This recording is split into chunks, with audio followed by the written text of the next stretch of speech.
నూతనంగా ఏర్పాటు కానున్న మెడికల్ కళాశాలల ప్రైవేటీకరణకు వ్యతిరేకంగా వైసీపీ అధిష్టానం కోటి సంతకాల సేకరణ కార్యక్రమాన్ని నిర్వహిస్తోంది.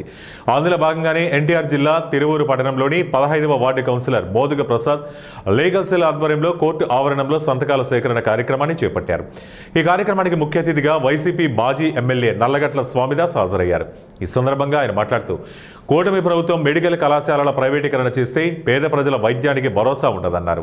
పెద్ద జబ్బులు వచ్చినప్పుడు ప్రైవేట్ హాస్పిటల్లో లక్షలు వెచ్చించి చికిత్స చేయించుకోలేరని, వెంటనే ఈ నిర్ణయాన్ని ప్రభుత్వం విరమించుకోవాలని ఆయన కోరారు. అంతేకాక ఈ ప్రభుత్వం టూరిజం పేరుతో పెద్ద పెద్ద కంపెనీలకు అతి తక్కువ ధరలకు ప్రభుత్వ భూములు కట్టబెడుతూ పేద ప్రజలకు అందే ఉచిత వైద్యం ప్రైవేటు పరం చేస్తామనడం ఎంతవరకు న్యాయమని ప్రశ్నించారు.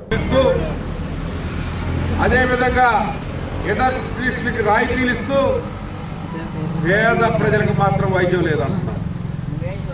ఇది వైద్యం ప్రైవేట్ పరం చేస్తామంటున్నారు. ఇది ఎంత మేరకు న్యాయం? ఇది కాదు. గవర్నమెంట్ చేతుల్లోనే వైద్యం ఉండాలి.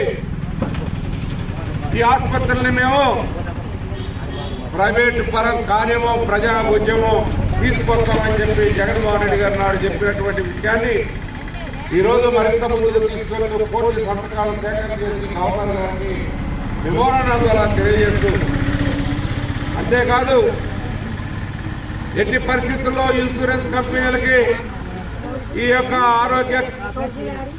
దానికి సంబంధించినటువంటి ఆరోగ్యశ్రీని